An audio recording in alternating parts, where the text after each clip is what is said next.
At this point, it's hard to see how Daniel Ricciardo can turn his career around. Since joining McLaren back in 2021, things have gone downhill for the Australian driver.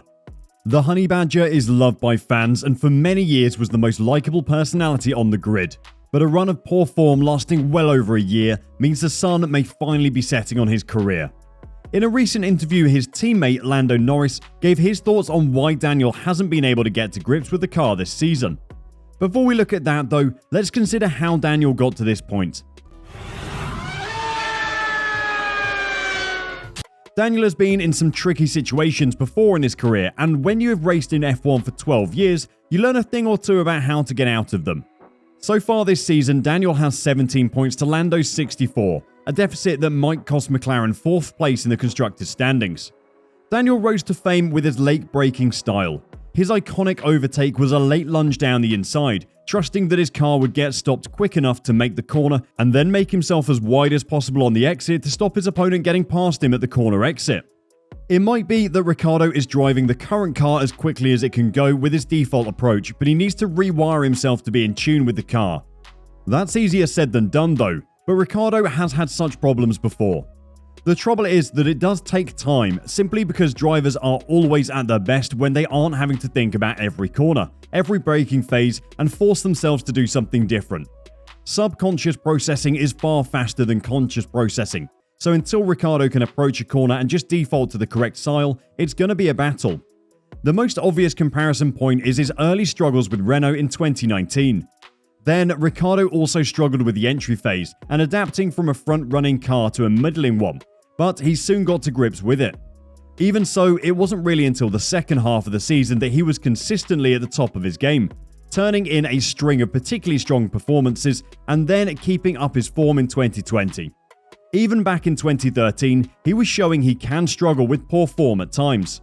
He had an ill-timed slump in form at Toro Rosso that coincided with Mark Webber's Red Bull seat becoming available for the following season.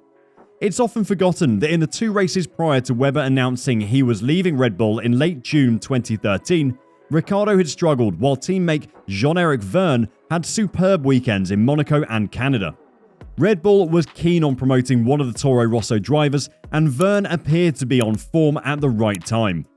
It was all about modifying the way he worked with his crew, a change of philosophy with less trial and error setup work and a more methodical process. From rock bottom in Canada, he made it to Q3 at Silverstone, maintained his form, and soon the Red Bull seat was his. A year after his Canada collapse, he took his first Grand Prix win there behind the wheel of the Red Bull. So there is hope for Ricciardo yet, but his performance so far this season has left a lot to be desired. In his defense, getting COVID-19 during the pre-season testing meant he was limited on how much time he had in the car before the opening race of the season. McLaren also had a massive brake cooling problem, which meant his track time was limited even when he was well enough to drive. This was a problem that persisted in Bahrain, but since then he's had plenty of time in the car, but little improvement has been made. Daniel's lack of pace is bad, but it's the gap to his teammate that is the most telling of his struggles. Formula 1 drivers strive to beat their teammates. You are in the same machinery, so there isn't really anywhere to hide.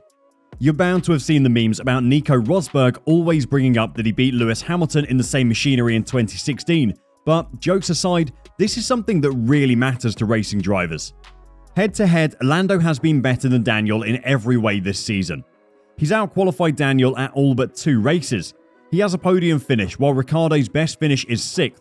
In races he finished, Norris scored points 8 out of 10 times. Daniel has only done that 3 out of 10 times. All of these things together contribute to the most damning stat of all. Lando is outscoring Daniel by 47 points in the Drivers' Championship, bringing in 3.76 times the number of points his Australian teammate is. Norris has been able to get on top of the car faster than his teammate, and he admitted he took a significant period of time to adapt on his side of the garage, but he elaborated on how the 2 drivers differ in terms of natural style.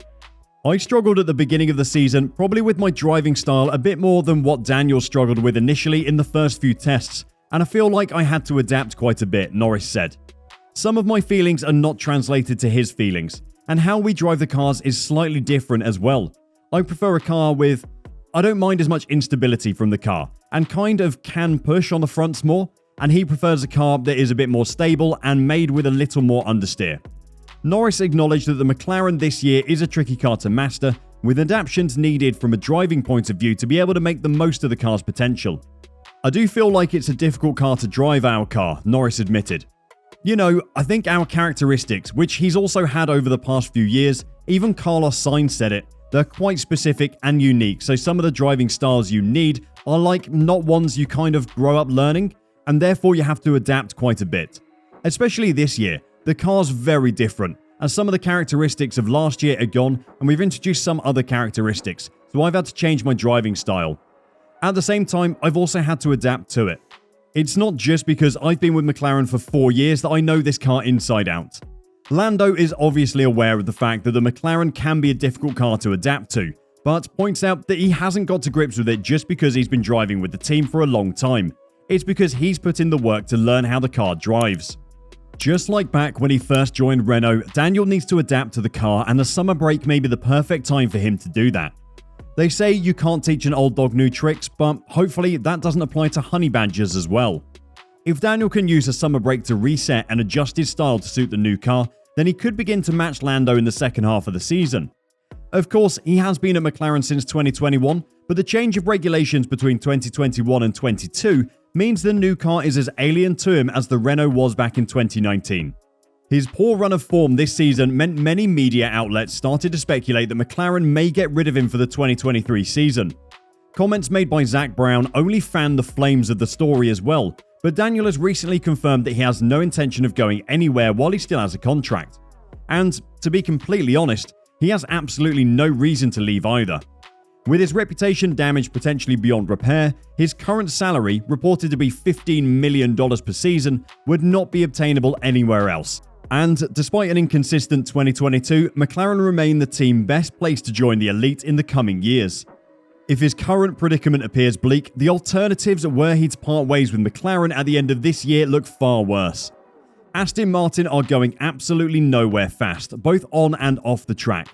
With Sebastian Vettel struggling as much as he is, they would be unlikely to want an older driver joining the team anyway. Williams could be another option, but they won't pay him anywhere near what McLaren will, and we don't think he would put himself through that either. There was talk of mechanisms to break the contract, but that would almost definitely be expensive for McLaren. The last thing they want is a repeat of 2010 when Kimi Raikkonen was effectively paid not to drive by Ferrari. As things stand, Ricciardo is at McLaren, and by his own words, he still wants this more than ever. If Lando is right and he is struggling to adapt to the car, then the Belgian Grand Prix will be the moment for him to find form. If a month away from the racetrack doesn't give him time to consider what he's doing wrong, then he may never get to a point where he can at least match Norris. No one wants to see Daniel bow out of the sport with his reputation destroyed and bad blood in the water. For his sake and McLaren's, let's hope he can find the missing puzzle piece soon. Do you think Daniel can find his form again this season, or is his career really going to end at the end of the year? Let us know what you think in the comments down below, and until next time, drive safe and bye for now.